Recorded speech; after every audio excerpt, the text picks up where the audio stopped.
Para resolver el ejercicio 15, necesitamos utilizar los datos del ejercicio 14. ¿Sí? De alguna manera están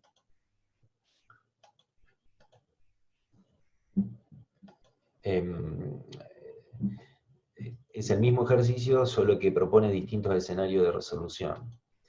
Entonces vamos a arrancar, vamos a leer el ejercicio 14, pero vamos a enfocarnos en la solución del ejercicio 15. Se efectúan en fase líquida en un reactor CSTR de 10 decímetros cúbicos. Las reacciones que ustedes ven están planteadas en modo genérico, no hay una especie en particular, es A que da B y B que da C. Es una reacción en competencia desde el punto de vista de la especie B. Se alimentan 10 decímetros cúbicos por minuto de la especie a una concentración de 0,3 mol por decímetro cúbico y a 283 Kelvin. Bien. Vamos a obviar, vamos a omitir, digamos, estas consultas porque vamos a proceder directamente a resolver el ejercicio 15. Datos adicionales. Contamos con los CP, con las constantes cinéticas y la energía de activación. ¿Sí? Esto nos permite, teniendo una constante cinética a una determinada temperatura y la energía de activación, podemos plantear la K para la primera reacción en función de T. Creo que lo vimos en un ejercicio, pero era para PFR, me parece. Se puede plantear con la ecuación de Arrhenius y averiguando cuánto vale el factor preexponencial, o directamente se puede omitir el factor preexponencial y nos queda la forma de ecuación que ya lo vamos a ver. Tenemos los delta H de reacción, delta HR1 y delta HR2, y no hay mucha información más, fíjense que ni siquiera tenemos entalpías de formación. Frente a esta situación, en algún momento, sobre un ejercicio también formulado en forma genérica, habíamos planteado de que cuando se da una situación de este tipo, planteado sobre un esquema genérico, o a menos que el esquema real tenga algún elemento químico, la entalpía de formación la puedo considerar cero. En este caso, me conviene, para alguna de las especies, hacer su entalpía de formación cero, ¿sí? En este ejercicio en particular yo tomé la entalpía de formación de A como igual a cero, y calculo a partir de los delta H de reacción la entalpía de formación de B y de C. Y con los CP formulamos la entalpía de cada una de las especies con respecto a la temperatura. Tenemos el coeficiente global de transferencia de energía y la temperatura del servicio, 57 grados centígrados, y el área de intercambio para este reactor, de 10 decímetros cúbicos de volumen. Tal como está planteada la temperatura del servicio, lo voy a formular aquí, Q de T, con el ejercicio que vimos ayer, en donde se consideraba la variación de la temperatura del lado del servicio. Q de T era FCP del servicio por el delta T del servicio, donde la temperatura de salida del servicio quedaba como función, era una función de la temperatura del reactor.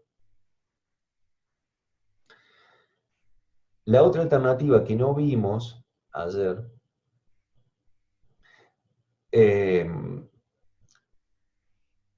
es cuando la temperatura del lado del servicio se mantiene constante. ¿Sí? Que incluso con el RSI, nosotros ayer hablamos de que no es un escenario que sea deseado, que la temperatura de algún modo del servicio se mantenga constante, pero eso depende un poco también de cuál es el escenario. Si tengo un escenario delicado y que debo controlar, no sería conveniente de que TA se mantenga constante, como para habilitarme una variable más operativa y que pueda controlar el sistema. Pero bueno, vamos al caso en que pueda considerar que la temperatura de servicio, o sea, el intercambio se da contra una temperatura constante. La temperatura del servicio se mantiene constante. Entrada-salida la misma temperatura. Con lo cual, el QdT se transforma en el producto de U por A, coeficiente global de transferencia de energía, por el área de intercambio, recuerden que aquí es A mayúscula, por el delta T, TA menos T. Esta expresión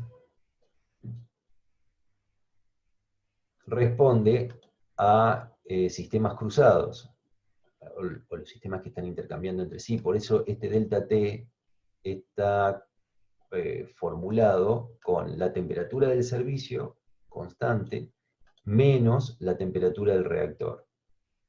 ¿Sí? Q de T depende de T, TA generalmente es dato, ¿sí? Y fíjense que los términos que intervienen en este Q de T es U por A y no F sub I por Cp sub I, como vimos en el ejercicio de ayer.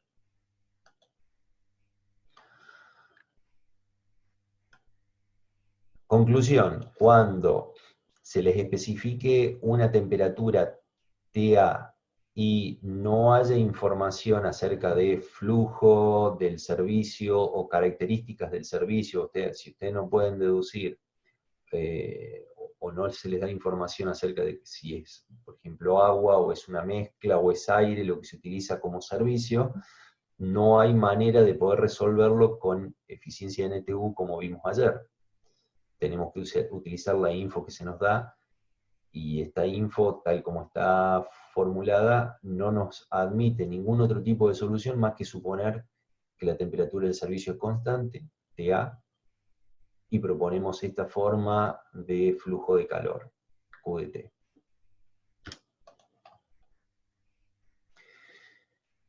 Ahora sí vamos a leer el enunciado del ejercicio 15. Para el ejercicio anterior usted debe diseñar un reactor cilíndrico teniendo en cuenta la relación altura-diámetro, L sobre D igual a 2. El área de transferencia de calor queda determinada solo por la envolvente del recipiente cilíndrico.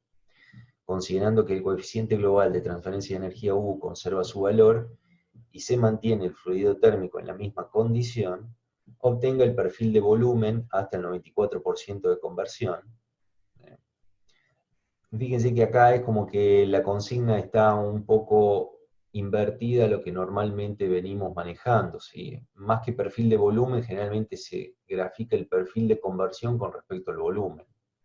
No es el perfil de volumen exactamente, ¿sí? Quizás habría que reformular esta consigna para no confundir, digo, o sea, está planteado así porque se puede plantear de ambas formas, se lo puede ver. Obtenga el perfil de temperatura hasta el 94% de conversión de A. Fíjense que acá se plantea el perfil con respecto a la conversión. Temperatura versus conversión, volumen versus conversión. ¿Cuál es la temperatura del estado estacionario? El volumen de reactor requerido y su diámetro para obtener un 60 y 80% de conversión de A. Luego hay que analizar el comportamiento de la temperatura con la conversión si el coeficiente global de transferencia de energía aumenta de acuerdo comparando con el valor original, si siguen el cursor, 1853.36 Joule por minutos Kelvin decímetros cuadrados, es el mismo valor, solo que aumentado en dos órdenes de magnitud. Aquí estamos hablando de 185.000 versus 1853. Aumentar el coeficiente global de transferencia de energía es, o sea, vamos a evaluar un poco el impacto de cuál es ese comportamiento de la temperatura.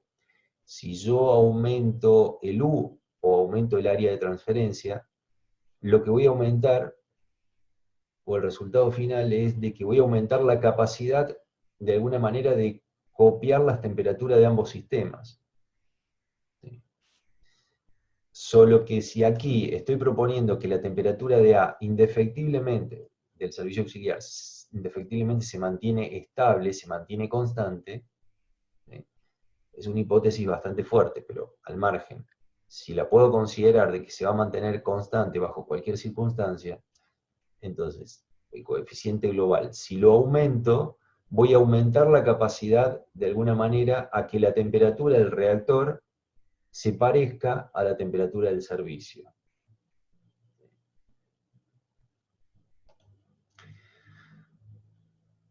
Ok.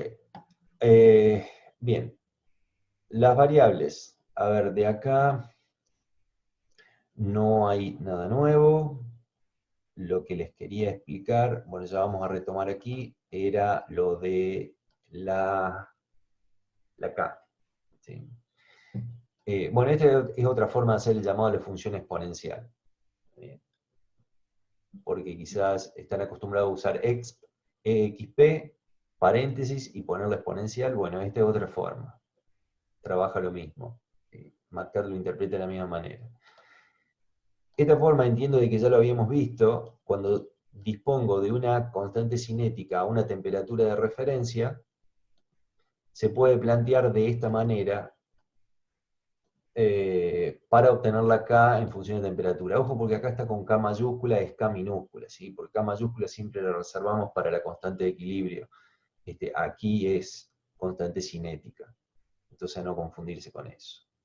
Entonces, si planteamos como menos E sobre R, esta diferencia de cociente de temperatura, esta diferencia de alguna manera de término de temperatura, se plantea en estos términos. 1 sobre T menos 1 sobre la temperatura de referencia. En este caso, para K1 era 300 la temperatura de referencia, y para K2, 500. Aquí lo que se omitió de alguna manera es el cálculo del factor preexponencial. Quien haga el cálculo, o sea, quien haga uso de la ecuación de Arrhenius y calcula el factor preexponencial, es lo mismo. Después formula la ecuación de Arrhenius conocida, la forma de Arrhenius conocida, con el valor del factor preexponencial calculado, a partir de la info que tenemos. La definición de la concentración, fíjense que es equivalente a lo que vimos ayer. Esta es una derivación por la situación, por el escenario que estamos trabajando, pero siempre recomiendo arrancar por la definición de la concentración convencional, la original, la que da origen a todo, ¿sí? Que es fracción molar por 1 sobre volumen molar de mezcla. Y esta será una consecuencia a la que derivamos dependiendo del escenario. Si es líquido y si es ideal, se puede plantear de esta manera. Con respecto a las entalpías, les había comentado que yo hice entalpía de formación de A igual a 0, calculo a partir del delta H de reacción la entalpía de B, y calculo con los dos delta H, o sea, conociendo la entalpía de formación de B, y el delta H de reacción de la segunda reacción, se puede calcular C. Quien haga HB0 o HC0, cualquiera de los tres se puede hacer 0, y se recalcula las dos restantes, y no altera el resultado. Aunque por ahí pareciera de que los juegos de signos, porque uno me va a quedar positivo, otro negativo, dependiendo de cuál escogí, pero no, digamos, no va a alterarse el resultado desde el punto de vista de ingeniería de reacciones químicas. El resultado final va a seguir siendo el mismo. Bien. Para el ejercicio 15, lo que propone es una relación de dimensiones que suele ser convencional, o sea, suele ser estándar. A la hora de definir un cilindro para un tanque agitado, la pregunta es, ¿cuál es la relación diámetro-altura? ¿Sí? Digamos, hay infinitas combinaciones posibles que podrían brindar un volumen de reacción dado, y nos tenemos que preguntar, bueno, pero ¿cuál es esa relación conveniente? Siempre primero hay que irse a lo estándar, a lo que propone el mercado. Y en el caso de que debamos construirlo, bueno, habrá que ver la forma de posicionar o de soportar ese reactor. y hay variables de diseño que tienen que ver con idealizar el patrón de flujos, que lo vamos a ver cuando veamos reactores reales. Esto un poco hago una breve introducción, un breve comentario para que se entienda lo que estoy diciendo.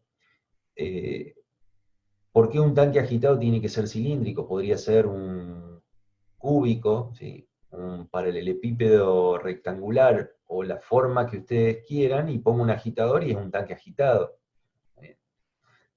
Las formas, por ahí uno debe cuidarse con la forma que le dé el recipiente,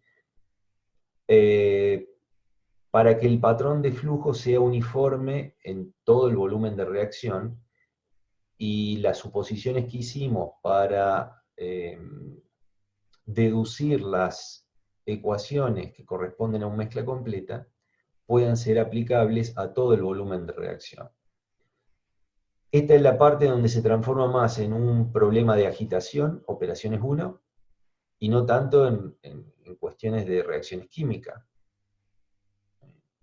Entonces, debo garantizar una agitación, la performance de la agitación debe ser adecuada en todo el volumen de reacción, para yo poder garantizar de que el sistema de ecuaciones que estoy aplicando en IRQ es adecuado, o sea, está bien aplicado, y no voy a tener problemas. Cuando empiezo a tener problemas de mezclado, ¿sí?, o problemas asociados a la agitación, empieza a aparecer escenarios, empiezan a resultar escenarios que no eran los previstos. Es decir, nosotros estamos haciendo el cálculo con sistema de ecuaciones, idealizando los patrones de flujo. Si tengo un problema de mezclado, por ejemplo, en un reactor tengo una zona muerta, significa que hay material que está más tiempo que el tiempo de residencia medio o el tiempo espacial, que lo vimos en algún momento. Si ese material que reside más tiempo dentro del reactor va a presentar un comportamiento diferente, o va a hacer de que el resultado global sea diferente a lo que nosotros previmos en la instancia de diseño, considerando una situación ideal y de que estaba todo perfectamente mezclado. Esto viene a raíz de poder, de alguna manera, decir que cuando voy a diseñar un reactor no voy a escoger cualquier forma, ¿sí? Sino tengo que pensar qué disposición le voy a dar a ese recipiente agitado para tratar de que mis previsiones acerca de la performance sean realmente aplicables, ¿sí?, y no me encuentre con sorpresas. Entonces, acá lo que propone es esta relación donde la altura del recipiente es 2 veces el diámetro. Es una proporción es una regla bastante estándar esta. Definido de este modo, ¿sí?, la altura igual a 2 veces el diámetro, y siendo que el intercambio es sobre la envolvente, esto significa que no intercambia por el piso del reactor o por el techo, porque podría darse esa situación también. Entonces, si solamente intercambia la envolvente, el área de intercambio de ese reactor va a estar dado por el perímetro por la altura. El perímetro es pi por diámetro, y la altura L es 2 veces el diámetro, con lo cual ese producto se transforma en esto que estamos viendo: 2pi por diámetro al cuadrado es el área de intercambio. Mientras que el volumen de reacción es el área de sección transversal por la altura. El área de sección transversal será pi por diámetro cuadrado sobre 4, ¿sí?, y la altura es 2 diámetros. Por eso el volumen resultante tiene esta forma, porque se cancela el 4 con el 2, se simplifica, me queda un 2 en el denominador, y me queda un diámetro elevado al cubo, por pi. Eso me da el volumen del reactor. En cualquiera de los casos, el diámetro es una variable del sistema. ¿Sí? Definido el diámetro, se resuelven todas estas variables, pero mientras tanto, si lo desconozco o estoy explorando distintos escenarios, el diámetro se transforma en una variable del sistema. Con lo cual,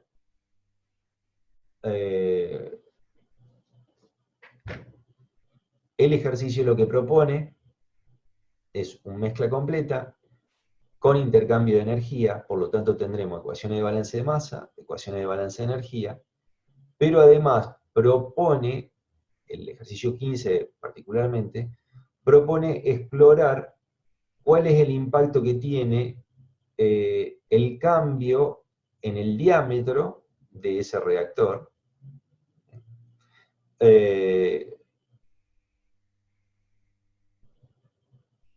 Bien, y el reporte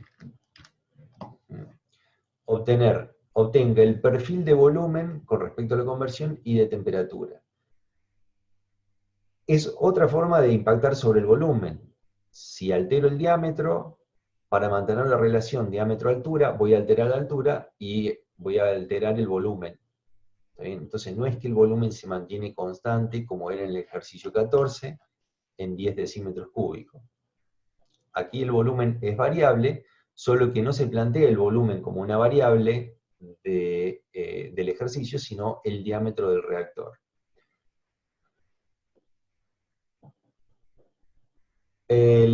Otro comentario es que el hecho de hacer el seguimiento sobre el diámetro permite hacer el recálculo del área de intercambio, que es inevitable. Si en los ejercicios que venimos viendo hasta el momento, en donde hemos variado el volumen, nunca tuvimos en cuenta cómo la variación del volumen impactaba en el área de intercambio, porque necesito las dimensiones geométricas de ese volumen, llamémosle, de reacción, para poder hacer un seguimiento o un cálculo del área de intercambio.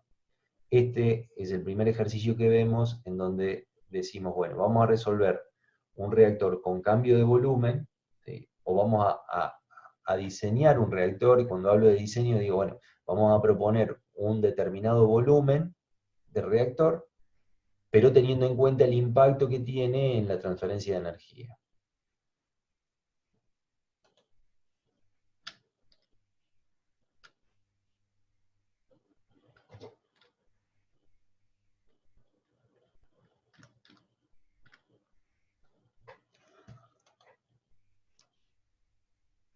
El sistema de ecuaciones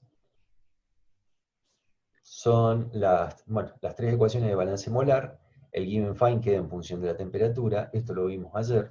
¿Sí? Hasta acá no se agrega nada nuevo, excepto esta variable, que el volumen está en función del diámetro. ¿Sí? Entonces, para el ejercicio 14, de alguna manera el diámetro estaba definido, o mejor dicho, estaba definido el volumen, ¿sí? Que eran los 10 decímetros cúbicos. Pero para el ejercicio 15, que es lo que sigue, el volumen queda en función del diámetro. Indefectiblemente tengo que resolver el ejercicio 14, como lo estaba mostrando aquí, aplicando la receta que vimos ayer, definiendo R, definiendo G, porque necesito ver esta gráfica. Vuelvo a repetir lo que dije ayer, es fundamental en CSTR conocer esta gráfica, conocer estas curvas. Y también hago mención, fíjense la curva roja, que es G de T. Ayer dijimos de que era una S, en el caso de ayer una S muy deformada, pero suavizada al mismo tiempo. Puede haber S que son bastante más pronunciadas, y puede pasar esto acá, que prácticamente es la intersección de dos rectas. Este escenario, tal como se puede visualizar, despeja dudas acerca de cuánto estado estacionario puedo llegar a tener. Esto es un escenario donde se puede, de alguna manera, prever con cierta garantía de que no va a haber prácticamente en este escenario situaciones donde nos expongan a la presencia de 3 estados estacionarios, como vimos en la forma de la curva de ayer.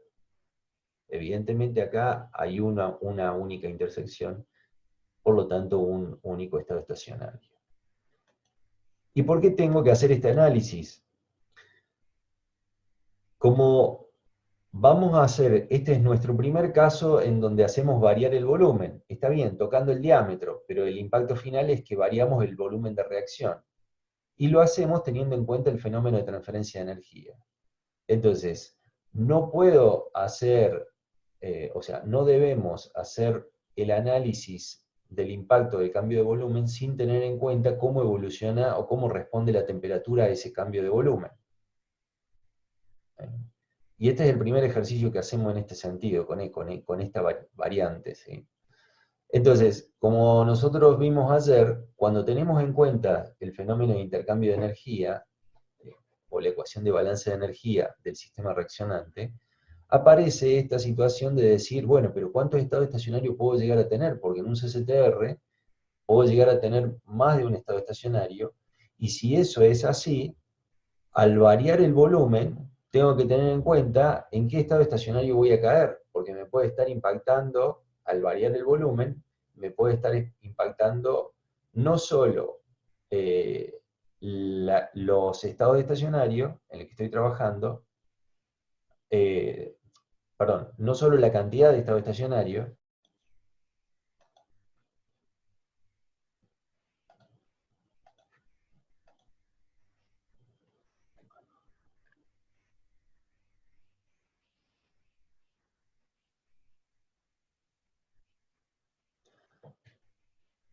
entonces lo que estaba explicando recién es que para tener en cuenta la variación del volumen y el fenómeno de intercambio de energía, debo pasar por un chequeo de esto para decir, bueno, ¿cuál es el escenario? ¿Sí? Porque corro riesgo de desconocer dónde estoy ubicado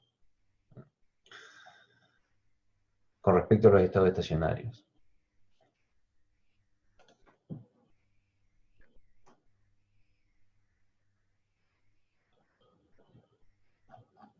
Para el ejercicio 15, una de las formas en las que podemos resolverlo, luego de haber pasado por el ejercicio 14, repito, ¿sí? Y haber chequeado esas curvas, donde tengo cierta garantía de que el desplazamiento de la recta R no me va a traer problemas con respecto a varios estados estacionarios. Voy a tener siempre un único estado estacionario. Y si no, no es que no se pueda resolver. Si fuese otro el caso en donde hay riesgo de que haya varios estados estacionarios, se puede resolver igual, pero hay que estar atento a ver los resultados que voy a ir obteniendo, a qué responden, a qué escenario responden, si estados estacionarios superiores, inferiores, etc. Digo etcétera porque pueden ser los intermedios que son los inestables, ¿sí? Eso no son, en la realidad no son factibles de obtener. Tenemos para el caso del ejercicio 15, ecuaciones de balance de masa, ecuación de balance de energía, todo en un mismo sistema, y esta es opcional, o sea, podemos resolverlo de esta manera, agregando la ecuación de conversión, donde se agrega esta incógnita adicional, ¿sí? En lugar de utilizar el diámetro, a ver, voy de nuevo, podría haber omitido esta ecuación. Si saco esta ecuación, puedo sacar la variable XA, ¿sí? Pero el sistema tiene como incógnitas FA, FB, FC y la temperatura del reactor. Tenemos 4 incógnitas con 4 ecuaciones. Y tenemos una adicional, que no es exactamente una incógnita, es una variable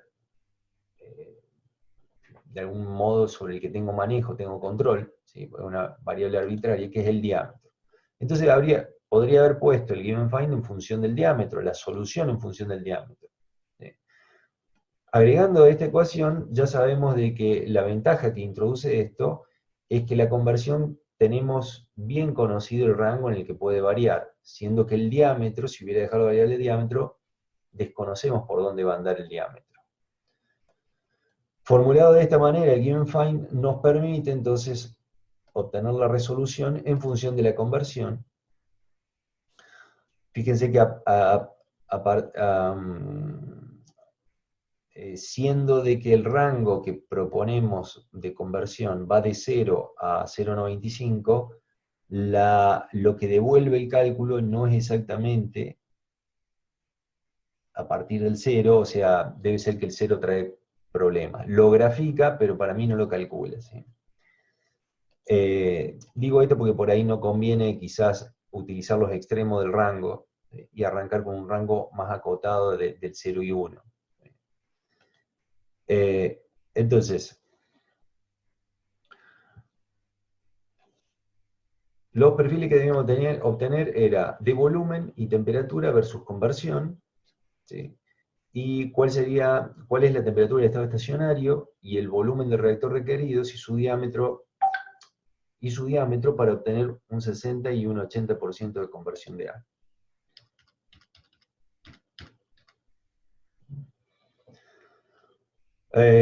Bueno, esta es una forma, si bien nos pide perfil de volumen con respecto a la conversión, se puede graficar de esta manera también.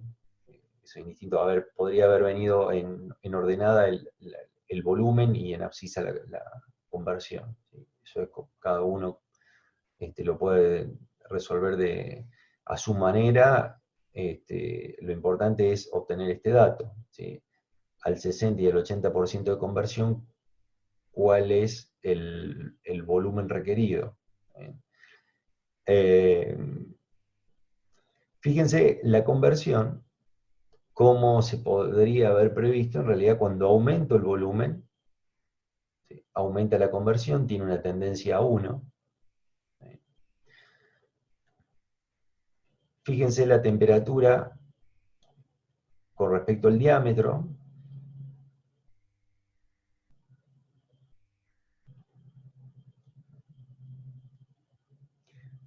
Al aumentar el diámetro, aumenta el volumen. ¿Sí? ¿Por qué digo esto? Fíjense que el volumen queda como una función únicamente del diámetro, y tal como está formulado, si aumentamos el diámetro, impacta fuertemente porque está elevado al cubo en el volumen. Entonces, si aumenta el diámetro, aumenta el volumen, y este es el comportamiento de la temperatura del estado estacionario. Ojo con esto, a no confundirse. ¿Sí? Digo a no confundirse porque nosotros estamos acostumbrados en el reactor PFR o PBR de que vemos la variación de la temperatura a lo largo del reactor o con respecto al volumen o con respecto a la masa de catalizador. Y lo que observamos como perfil es efectivamente el perfil de temperatura que desarrolla el reactor propiamente dicho. Lo que estamos viendo como perfil de temperatura aquí no es el perfil de temperatura del reactor, sino es cada punto sobre esta curva es la temperatura que tomará el reactor en el estado estacionario que trabaje. ¿Sí? Pero la temperatura va a ser la misma en todo el volumen de reacción. Recuerden la definición de mezcla completa. Entonces, observamos que la temperatura pasa por un pico para un determinado diámetro. Esto nos permite verificar también, nos permite ver cómo las dimensiones que nosotros adoptemos para ese reactor, cómo impactan la temperatura del estado estacionario. Acá claramente se puede ver que para un diámetro de 0,5, 0,6, 0,7 aproximadamente decímetros, estamos hablando de 0,7 decímetros, pasa por, llamémosle, el pico de temperatura de estado estacionario. La máxima temperatura de estado estacionario es si escogemos un diámetro de 0,73 decímetros. Esto significa que es un análisis que nos permite establecer dimensiones, porque por ahí a lo mejor, no sé, no me conviene trabajar a estas temperaturas, por el motivo que sea. Entonces tengo que descartar volúmenes o dimensiones que lleven a ese reactor a operar a estados estacionarios con temperaturas de de una situación indeseada.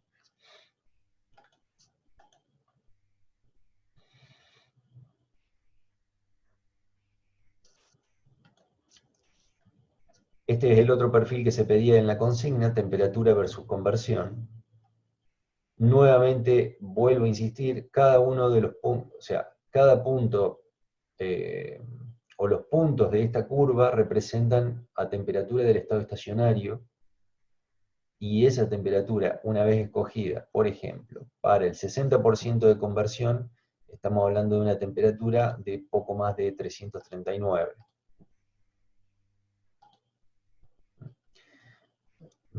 Sí, más o menos 339 Kelvin.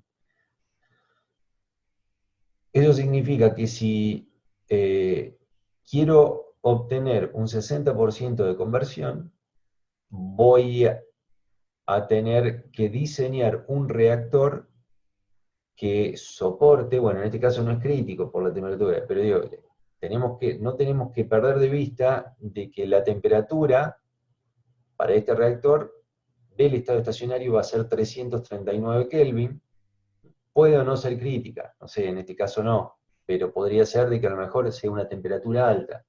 Entonces, para operar el 60%, la temperatura del estado estacionario va a ser 339, siendo que la temperatura para operar una conversión del 80% es menor. Este es un poco el análisis que quiero que se observe, cómo la conversión, a mayor conversión, trabajo a temperaturas de estado estacionario menores, que es lo que me está diciendo acá la diferencia entre 60 y 80% de la conversión.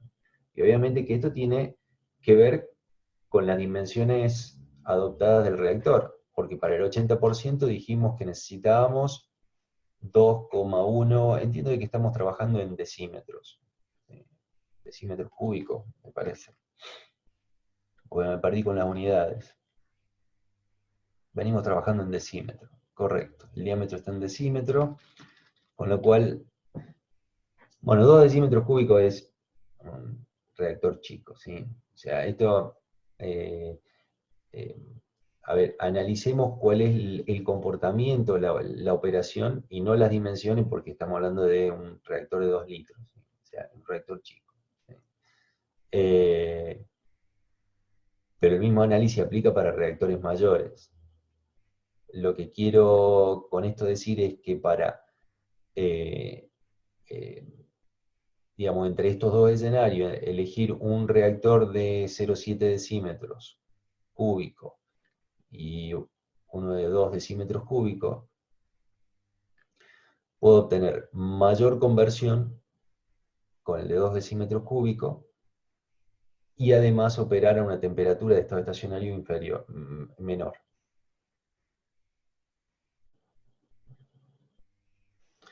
Después habrá que ver si me conviene maximizar conversión o no.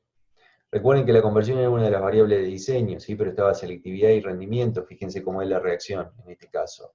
¿Sí? Si el producto deseado es B, ojo con aumentar la conversión, porque el hecho de convertir más A no me garantiza que yo esté aumentando la producción de B, porque puedo tener mucho B que se me va a C. Entonces ahí participa el criterio de decisión con la selectividad o el rendimiento. El objetivo en realidad de este ejercicio es ver cómo impacta la dimensión que escojamos en el desarrollo de la temperatura y bueno, y cómo en el desarrollo, digamos, de la conversión.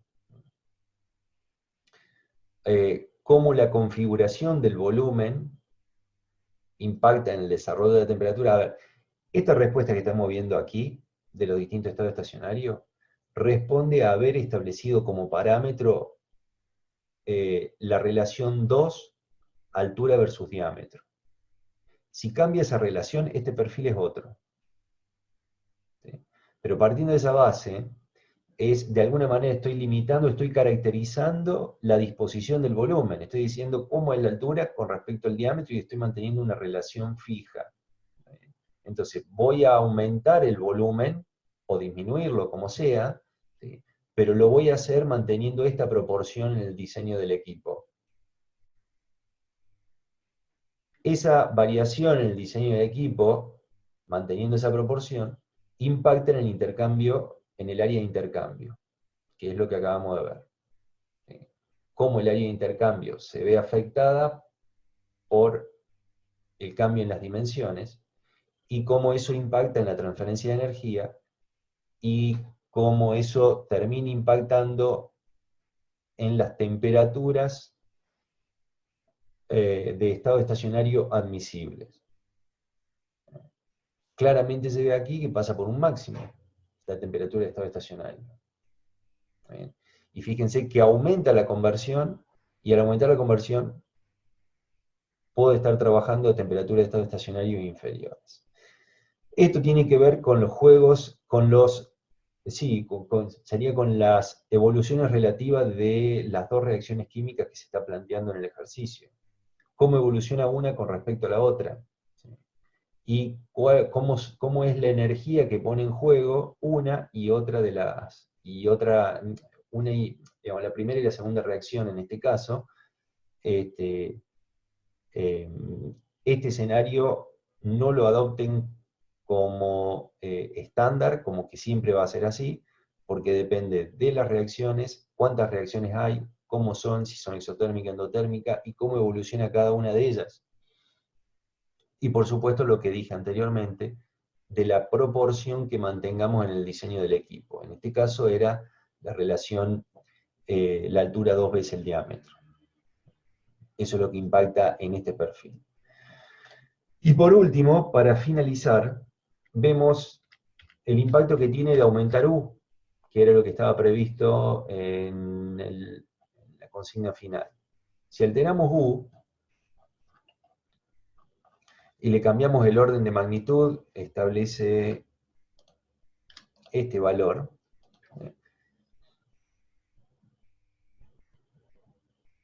Habíamos dicho que entonces lo que íbamos con esto, de alguna manera, era aumentar la capacidad de igualar la temperatura del reactor a la temperatura del servicio, en este caso en particular, porque la temperatura del servicio la consideramos que se mantenía constante. Si consideramos la variación de, de la temperatura del servicio auxiliar, la temperatura de ambos sistemas que están intercambiando entre sí energía, van a tratar de igualarse y de converger a una temperatura que desconocemos. ¿Sí? El fenómeno la llevará. Pero en este caso en particular, yo estoy fijando la temperatura de uno de ellos, entonces inevitablemente la temperatura del otro sistema va a tratar de igualarse. ¿Sí? Entonces,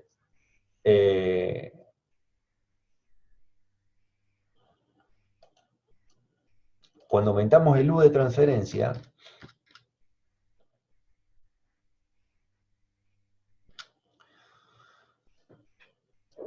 básicamente este es el perfil más importante, el interesante de ver en este caso. Fíjense que el perfil de temperatura del reactor busca y se iguala, y fíjense que las temperaturas del estado estacionario ahora, ¿sí?, buscan igualarse a la temperatura TA del servicio. ¿Sí? Aumenté la capacidad de intercambio de alguna manera aumentando el U, entonces estoy forzando a que el estado estacionario del reactor opere a una temperatura que sea bastante parecida, ¿sí?, o evidentemente con el escenario anterior es mucho más parecida a la temperatura del servicio, hablando en términos comparativos con el escenario anterior. Bien. ¿Qué otra conclusión podemos sacar de lo que acabamos de hacer? La temperatura del reactor es, que vemos aquí, que corresponden a distintos estados estacionarios, es una temperatura que responde a distintas variables, pero lo más importante que quería decirle, por dónde orientaba el comentario mío en esta instancia, es que no es una temperatura que responde a una situación natural del sistema. Porque recuerden que el fenómeno natural o el desarrollo natural de un sistema reaccionante es el adiabático. Cuando hago intervenir un flujo de calor porque actúo con un servicio o con algún sistema que de alguna manera modere o module ese intercambio de energía, entonces la temperatura del estado estacionario evidentemente está intervenida por el operario, por las variables de control que estamos usando. El sistema adiabático es el que responde o el que reporta la performance de un sistema reaccionante en su naturaleza. Evoluciona naturalmente. Si yo intervengo con algún intercambio de energía, evidentemente estoy alterando el curso normal de esa evolución.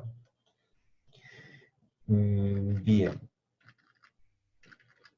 Entiendo de que aquí, a ver, estoy abierto a preguntas. Quien tenga consultas, vaya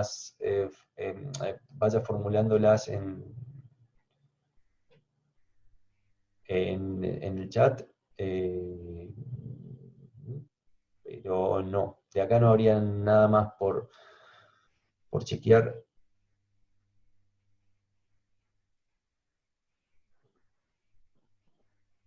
Ok. Veamos consultas.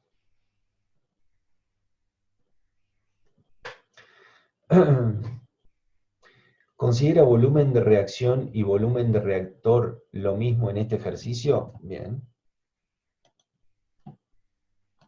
Buena consulta porque es confuso, es uno de los problemas que normalmente tenemos en los parciales, en los exámenes. Volumen de reactor y volumen de reacción. Aquí evidentemente estamos tocando el diámetro y estamos directamente impactando en el volumen de reacción, en el volumen geométrico del recipiente. Y lo estamos adoptando como volumen de reacción. ¿Qué estamos diciendo? Este reactor, todo el volumen geométrico que proporciona está completo, está lleno de líquido. ¿Sí? Después puede o no ser real. Lo que estamos diciendo es que el volumen geométrico coincide con el volumen de reacción. ¿Sí? Por eso en este caso el volumen de reactor y de reacción es coincidente, es lo mismo. En el enunciado a ustedes se les debe dar alguna información adicional para considerar de que el volumen de reacción es un porcentaje sobre el volumen geométrico. Si no, no hay forma de saberlo. Si no se me especifica algo en particular, voy a adoptar que el volumen geométrico es el volumen de reacción, a pesar de que es un sistema líquido. Porque si el sistema fuese gaseoso, está claro que el volumen geométrico es el volumen de reacción. Eso no hay dudas, es indiscutible. Pero en sistemas líquidos, el volumen de reacción ustedes saben que puede ser menor que el volumen geométrico.